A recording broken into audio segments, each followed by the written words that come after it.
Bonjour, bonsoir, j'espère que vous allez bien. Euh, Encore heureux de vous retrouver ici, en ce jour du 13 octobre 2022. Donc, dans cette vidéo, je m'en vais vous présenter euh, la liste des cours que je propose pour le master spécialisé en géotechnique. Donc, dans les vidéos précédentes, je vous avais présenté la liste des cours au niveau master, licence et puis master.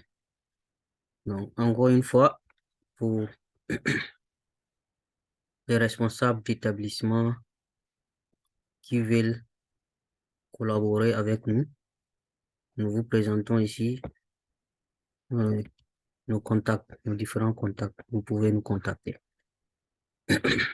Donc, j'avais fait présenter cette liste-là pour niveau licence et là, c'est pour niveau master. Donc là, c'est master spécialisé en géotechnique. Donc, vous voyez qu'il y a jusqu'à 11 cours que je vous propose ici. Donc, on va aller sur vite parce que c'est un peu long. Donc, je pense que on s'était arrêté ici. On s'était arrêté là dans la dernière vidéo. Donc voilà, les cours pour master spécialisé en géotechnique commencent là. Donc voilà la liste des cours. Il y a jusqu'à 11. Donc le premier, mécanique du sol expérimental. Donc ça, ce sont vraiment les différentes expériences en géotechnique qu'on fait au laboratoire ou bien sur le terrain. Voilà. Et je me suis dit que pour être vraiment un bon géotechnicien, vous devez vraiment être à mesure de connaître, de maîtriser toutes ces choses. Vous devez maîtriser toutes ces choses-là, ces expériences-là. Donc, du plus basique jusqu'au plus complexe. Donc là, la limite d'Attenberg, gravité spécifique, hydromètre, analyse, batami, compactage. Vous voyez ici, limite, pour les limites d'Attenberg, vous voyez la coupole de Casagrande ici. Là, c'est la même coupole, bon, pas la même, mais en tout cas, une coupole de Casagrande que je tiens ici. Ça, c'était moi pendant que je faisais la licence. Et analyse Patami, donc ça, c'est le type qui contient les choses, les grains de sol, du plus petit jusqu'au plus gros. Voilà, pour l'analyse granulométrique. Donc, le compactage, vous voyez ici, ça, c'est euh, les équipements pour le compactage. Donc, les CBR, California Bearing Ratio, la perméabilité. Donc, après ça, les échantillonnages à la main. Ça, ce sont des outils pour faire des échantillons à la main. Essai de pénétration au cône penetration test. L'essai triaxial qui est là. Test de consolidation. Essai de cisaillement direct qui est présenté ici aussi sur cette photo. Essai de compression non confinée. Donc là, ce sont maintenant les essais et la troisième partie. Essai de gonflement, essai au cône de sable et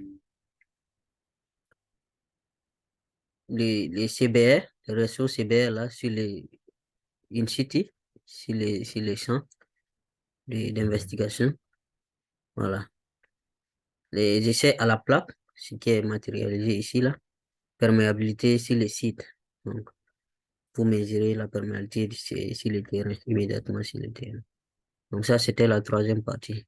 Donc, et c'est le deuxième cours consiste à études sur les sites. Donc, pour construire sur un terrain, il faut aller faire des études sur ce terrain-là, faire des investigations avant de construire. Donc, ça, c'est le deuxième cours que je vous propose ici. Donc, premier chapitre, c'est la planification. Il faut planifier d'abord la description et classification des sols, des roches, l'étude documentaire et l'enquête de passage. L'étude documentaire, c'est-à-dire vous devez être au bureau d'abord prendre tous les documents possibles qui sont reliés au terrain qui vous concerne. et que vous voulez aller étudier. Donc, c'est-à-dire, prendre par exemple si les cartes, s'il y en a peut-être à la mairie, cartes topographiques ou cartes dédiées, tout sortes de documents que vous pouvez avoir. Voilà. Voilà, les études du sous-sol, exploration du sous-sol, voilà, forage et sondage, échantillonnage et perturbation de l'échantillon. Parce que quand vous prenez un échantillon sur le terrain, cet échantillon-là, en réalité, si vous partez le tester au laboratoire, les propriétés que vous risquez de trouver là et que vous trouverez risquent de ne pas être les mêmes que si vous avez testé l'échantillon sur place, sur le terrain. Parce que quand vous prenez un échantillon, vous l'avez enlevé dans son environnement naturel, donc ça perturbe l'échantillon de sol que vous avez pris. Et il y a même des expériences au laboratoire pour essayer de corriger cette perturbation-là. Voilà. Donc, il y a aussi des techniques d'échantillonnage non perturbé. C'est-à-dire pour que, en réalité, ça, c'est impossible. Tu peux pas faire un échantillonnage sans perturber l'échantillon. Mais au moins, s'il y a des techniques pour minimiser et, et cette, euh, pour minimiser cet effet-là. Donc, après, c'est essai en laboratoire, les différents essais. Donc, vous faites vos échantillons et vous allez au labo pour faire des essais. Essais in situ, c'est les essais sur le terrain directement. Voilà, instrumentation des terrains de base pour l'étude des sites. Juste là, je prends un exemple. Par exemple, vous avez des fondations, ok, des fondations isolées. Quelle est la profondeur à laquelle vous devez faire, jusqu'à quelle profondeur vous devez aller pour l'étude du site, pour savoir les sites. Donc, il y a une formule qui est là, par exemple, en fonction de ça, D qui est là, D, c'est-à-dire la profondeur de la semelle, plus 1,5 quelque chose. Donc, il y a des formules pour tout ça là. Et B aussi, qui est la base, la largeur de la semelle intervient dans la formule. Donc, c'est tout ça là, vous devez savoir. Pour chaque structure, il y a des règles à respecter. Et le troisième cours, c'est principe et pratique d'amélioration du sol, des terrains. Donc, souvent, vous allez, vous avez un terrain, c'est le seul terrain que vous avez. Et voilà, malheureusement, le terrain n'est pas assez compétent pour supporter la structure que vous voulez construire. Donc, il faut faire une amélioration parce que peut-être vous n'avez pas les moyens pour payer un autre terrain ou quelque chose comme ça. Donc, voilà pourquoi l'étude du terrain est importante. Si l'étude du terrain montre que voilà, votre terrain n'est pas vraiment apte à recevoir euh, la structure que vous voulez construire dans l'état actuel, donc il faut améliorer le terrain. Donc, introduction d'abord, technique d'exclusion, les gels du sol. Les gels du sol, par exemple, vous voyez cette photo, par exemple, et pour la technique des gels du sol. Donc, il arrive de voir que l'eau dans le sol, là, on la transforme à la glace. Donc, de telle sorte que il n'y aura pas de percol, c'est-à-dire pour faciliter les excavations et aussi et pour éviter l'écoulement de l'eau. Si c'est la glace, ça ne s'écoule pas. Voilà. Donc, technique de drainage, rabattement de la nappe d'eau. Donc, il arrive des fois que, voilà, vous devez abaisser le niveau du sol le niveau de l'eau, pardon, dans le sol avant de commencer vos travaux. Par exemple, ici, ça illustre, par exemple, l'excavation qui est là, et on doit abaisser le niveau de l'eau en utilisant cette technique-là, cette machine. Vous voyez ici les différents fils qui sont là. On fait des trous ici pour pouvoir, chaque trou ici, c'est la même chose là, dans le sous-sol pour pouvoir rabaisser le niveau, voilà, du sol. Ça, c'est un exemple que moi j'ai pris ici, dans cette vidéo, par exemple. C'est un de nos chantiers ici au Japon. Voilà. Donc, là même, vous voyez le fil qui sort là, c'est la même chose qui est là. Donc, ils vont enfoncer ça en bas, carrément, dans le sous-sol. Vous voyez, il y a un rouleau ici. Donc, ce truc-là va amener le fil carrément en bas, comme ce que vous voyez ici. Ici, c'est schéma, là. Voilà. Donc, vous voyez les différents trous sont espacés. Donc, c'est comme ici, là, l'espace, il y a un ici, un autre ici, un autre là. Donc, ça, c'est un exemple. Cette photo, c'est moi de la prise pendant nos travaux. Ça, c'était un site pour la construction d'une digue, d'un barrage, voilà, au Japon ici. Donc, pour rabattre la nappe d'eau souterraine. Technique de compactage et de consolidation, renforcement des sols et ancrage des sols, matériaux géosynthétiques.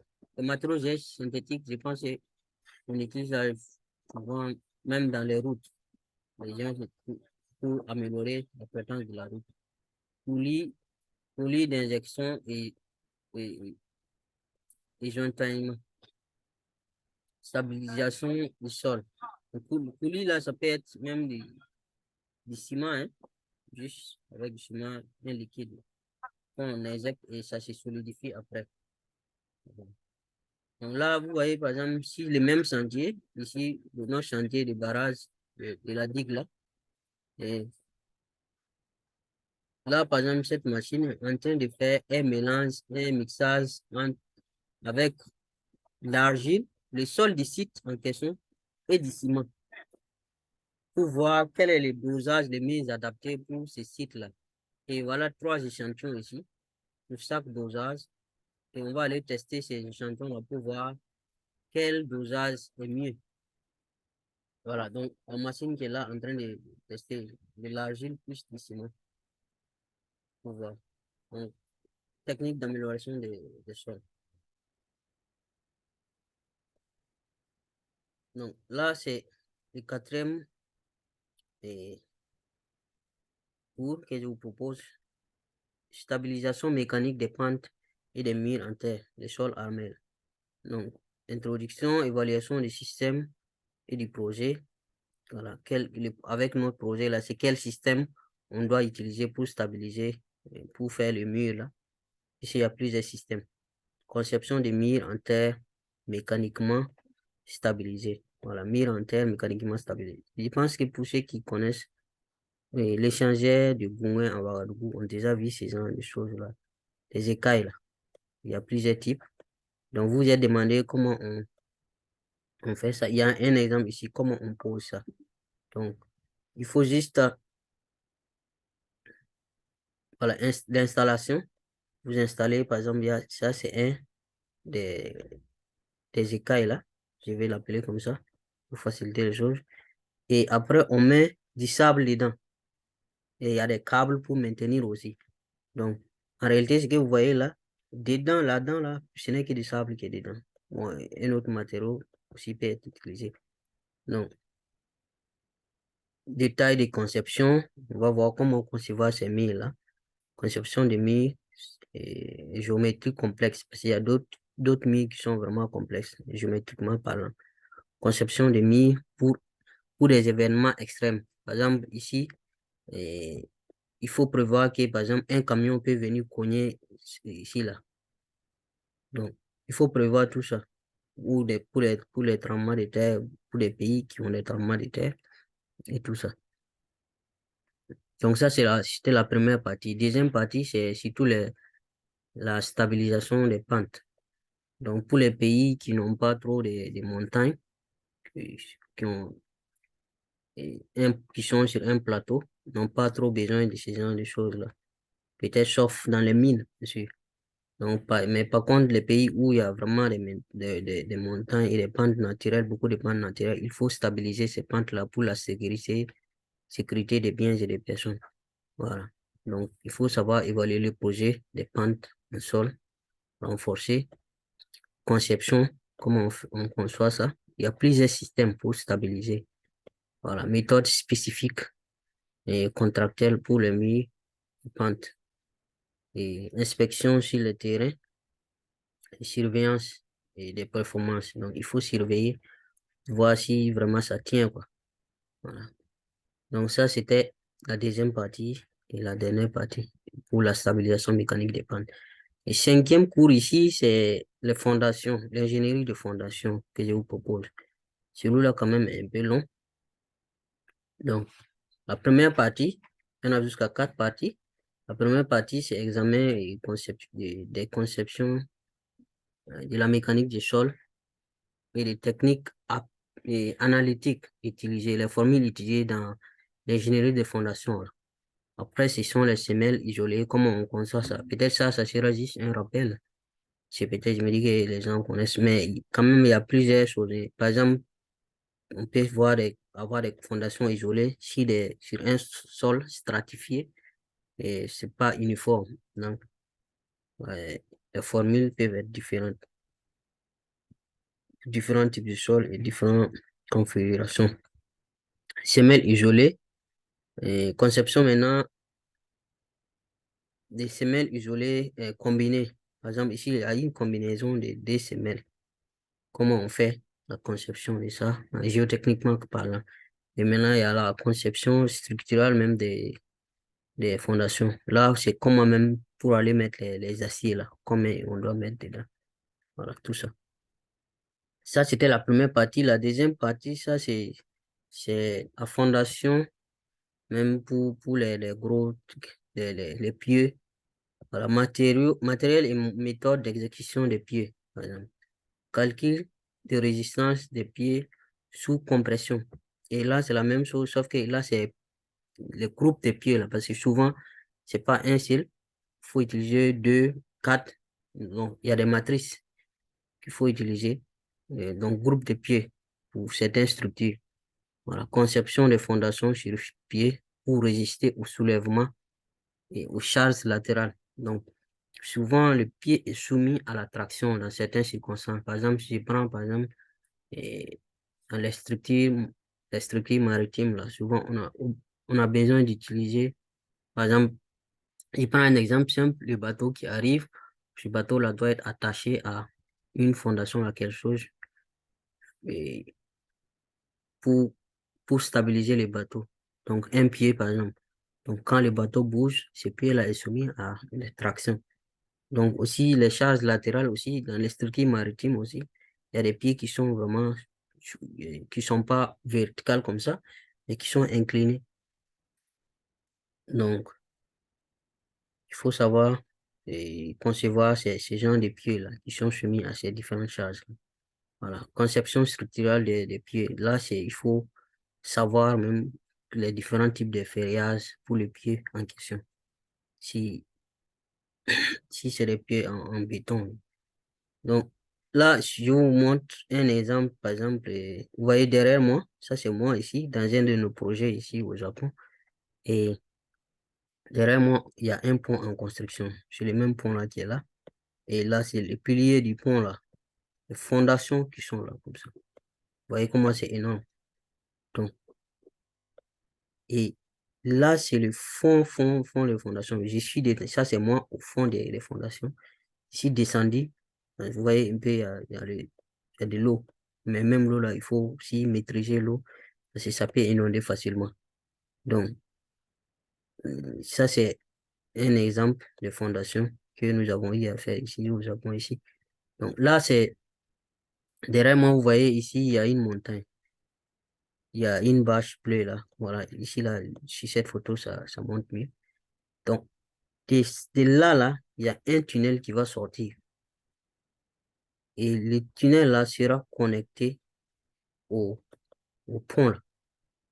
Voilà, pour faciliter le truc. Ok. Donc là, c'était la deuxième partie. Troisième partie, ça c'est le pied pour structure marine, les ports et autres là. Donc là, par exemple, vous avez un exemple pour fondation. Vous voyez que ces pieds-là ne sont pas verticales. C'est carrément incliné même. Donc, fondation de l'éolienne. Par exemple, vous avez, voilà, pour l'énergie éolienne ici. Vous voyez, les fondations sont conçues en fonction des différentes charges qui agissent sur la structure.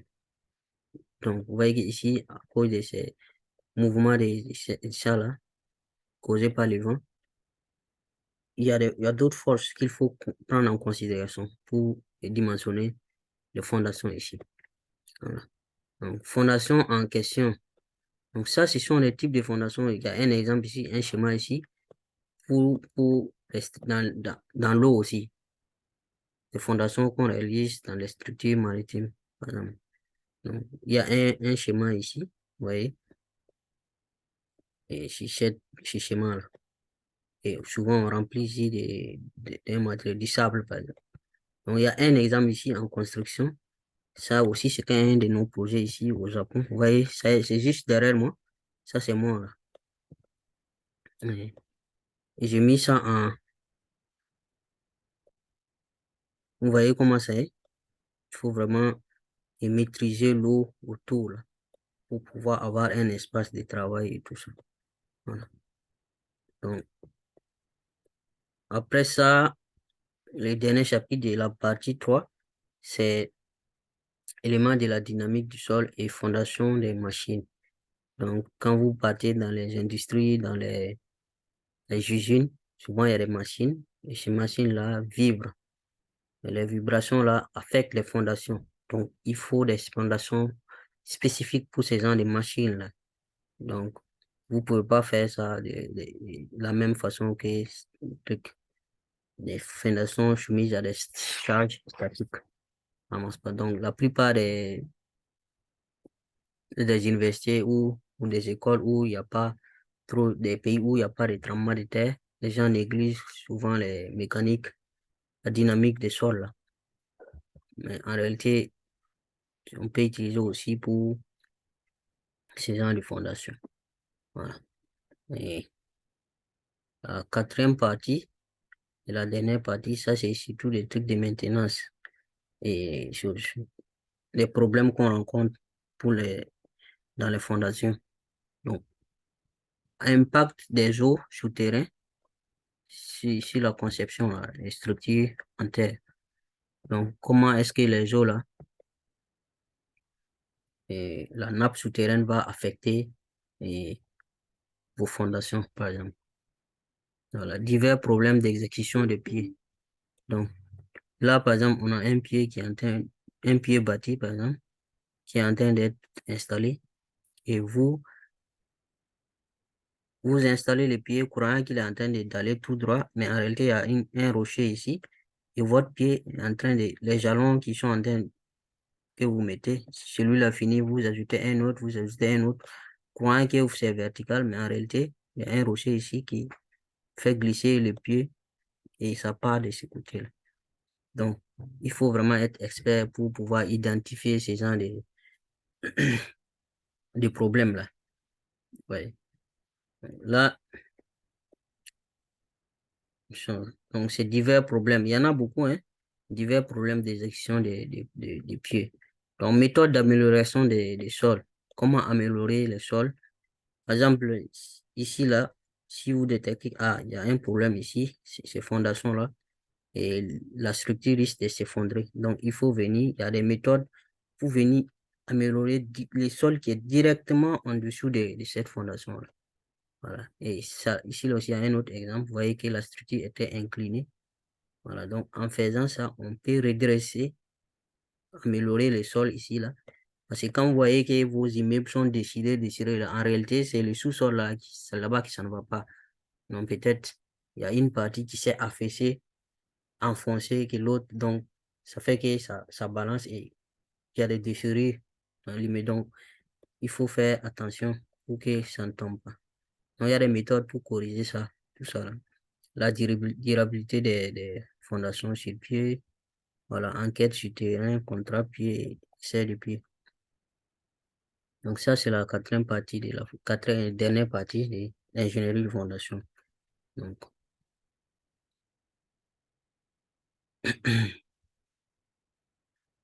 non, on continue avec investigation géotechnique et table de conception.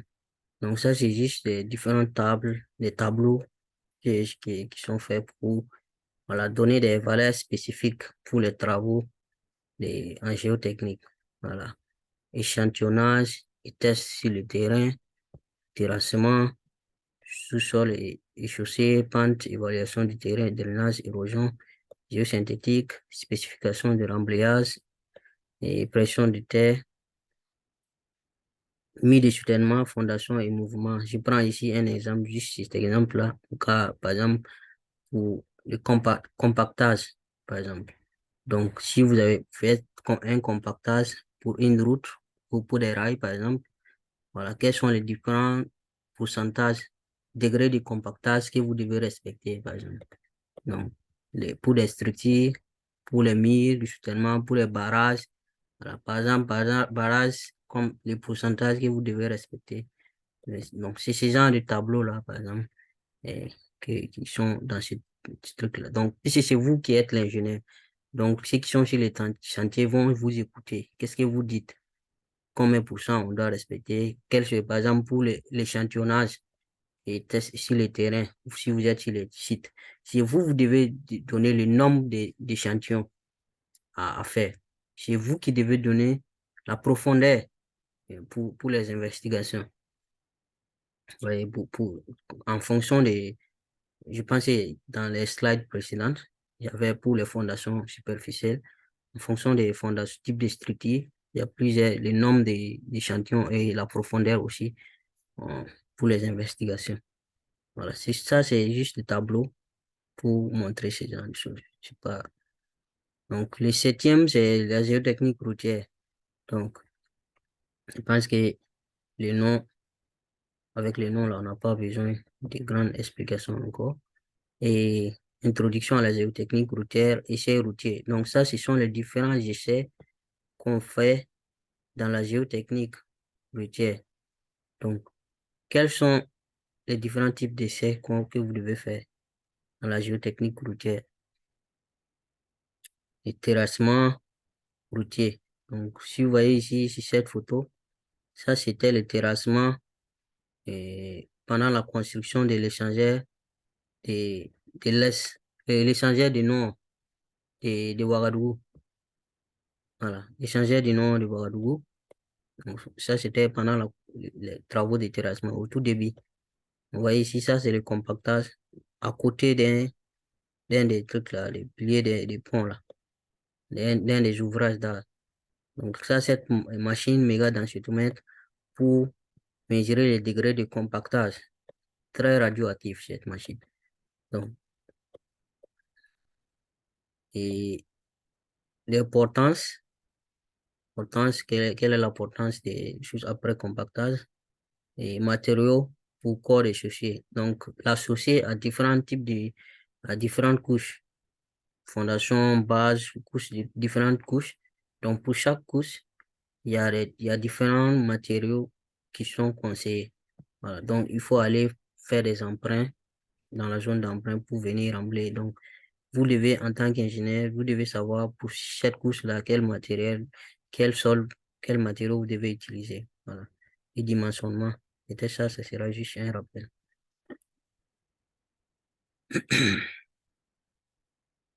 Donc, 8, la géotechnique minière. Donc, là aussi, c'est pas trop compliqué à comprendre. Et les différentes tâches d'un géotechnicien minier, les démarches géotechniques, les conséquences liées au risque géotechnique. Donc, souvent, c'est dans les mines là, à ciel ouvert ou même en chose, tunnel là, c'est vraiment dangereux. Donc, il y a des conséquences dévastatrices souvent. Il faut faire attention. Et, géomécanique, les essais géotechniques, géomécanique, mécanique des roches qu'il faut réaliser et les modèles, différents modèles géotechniques. La stabilisation et technique de stabilisation des pentes. Par exemple, là, vous voyez ici, les méthodes de soutènement qu'il faut faire des boulons pour stabiliser la pente dans les choses, mais dans une mine à ciel ouvert. Technique de soutènement, voilà, c'est ça qui est là. Et pour supprimer les risques, il faut faire des techniques de soutènement. Donc après ça, c'est tunnel et structure souterraine. Donc ça sera surtout tunnel.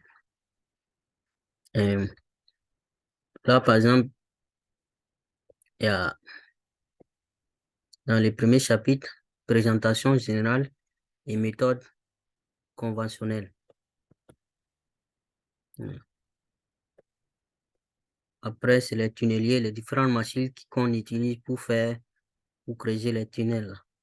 Voilà. Géologie, géotechnique, mécanique des roches qu'on utilise dans les travaux d'excavation des tunnels ou bien des souterrains. Tunnel en terrain rocher, voilà, c'est ça qui est surtout intéressant. Sécurité et ventilation. Là, par exemple, je vous présente ici aussi un de nos projets ici au Japon, un tunnel qu'on est en train de faire. Et si vous voyez, derrière moi, bon, sur la photo, on voit c'est un seul tuyau, mais en réalité, il y en a deux. Il y a un qui fait rentrer de l'air pur, l'air de dehors, et il y a l'autre qui fait sortir les poussières. Parce que quand on creuse, il y a les poussières qui sortent et c'est vraiment nocif pour la santé. Voilà pourquoi quand vous êtes dedans, par exemple, sur cette photo, vous voyez que j'ai mis un masque. Quand vous êtes dedans, vous êtes conseillé de porter un masque quand même pour ne pas respirer les poussières là. Voilà. Donc, ça, par exemple, c'est un tunnel pour le métro ici au Japon. Un projet, tenez-vous bien, de 30 ans.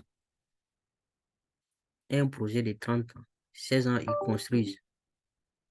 Ces projets-là, imaginez quelqu'un va passer toute sa vie, toute sa carrière dans ce projet-là. Donc, 30 ans pour construire ce tunnel-là, voilà, ils veulent vraiment les 5 ans, c'est pour joindre le Japon de bout en bout, voilà, du nord au sud. Donc, après, donc, j'ai parlé de sécurité, la ventilation, là. Donc, il faut aérer aussi. Ça, c'est la sécurité. Il faut vraiment aérer.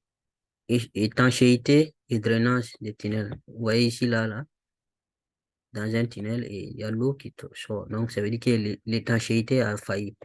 Donc, il faut vraiment faire une bonne étanchéité. Puisque quand vous creusez, il y a toujours de l'eau dans le sol. Revêtement des tunnels. Donc, il faut revêtir aussi. Donc, après ça, on va voir dans le chapitre 8 là, comment faire les calculs là, des tunnels. Par exemple, vous voyez ici, il y a un exemple pour les calculs des tunnels. Il faut les différentes charges qu'il faut considérer. Le tunnel qui est là en train d'être creusé là. Voilà. Ce tunnel là, d'abord les sols qui sont toute cette couche là des sols est sur ce tunnel. Donc, il faut considérer les charges du sol qui sont là. Donc, ça, c'est juste un exemple. Les différentes hauteurs. Vous voyez l'eau qui est le niveau de l'eau, water level. OK. Donc, après, ce sont les instruments. Il faut instrumentaliser le tunnel, mettre des instruments parce que ça peut s'effondrer facilement. Donc, il faut mettre des instruments, des capteurs. OK. S'il y a quelque chose qui ne va pas, ça donne l'alerte facilement et pour éviter vraiment des massacres, des catastrophes, quoi. Évacuer les gens. Donc, estimation des tassements. Quand vous creusez, par exemple, sur cette photo, quand vous creusez un tunnel, là-dessus, la surface du sol, là, ça s'abaisse. Vous voyez ici, il y a des tassements. Donc, comment évaluer ces tassements pour creuser? Et souvent, c'est difficile d'éviter ces tassements. Donc, il y a des normes. Si le tassement est trop excessif, donc, il faut savoir quoi faire. Donc, les 10, les structures marins et choses, ouvrages marins et côtiers. Ça, c'est juste, voilà. Au port, aspects environnementaux, physiques, aspects géotechniques, les fonds marins là, et sols marins, et modification et amélioration du fond marin, parce que les sols du fond marin aussi ne sont pas souvent trop bons. Donc, il faut modifier et améliorer souvent. Voilà. Installation des pieds, donc, pour les fondations, structures portières et côtiers, les différentes structures, les différentes plateformes les plateformes, peut-être les digues là. Voilà. Bah, ici, et installation des pipelines sous-marins. Donc, dans les sous-marins là, en bas de l'eau, il y a vraiment beaucoup de pipelines, beaucoup de tuyaux, beaucoup de tuyauteries. Donc, comment installer ces pipelines? Et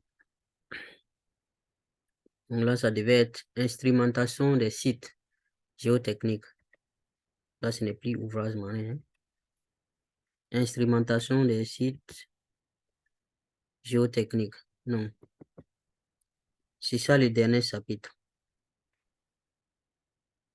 Et j'allais dire le dernier cours que nous proposons ici.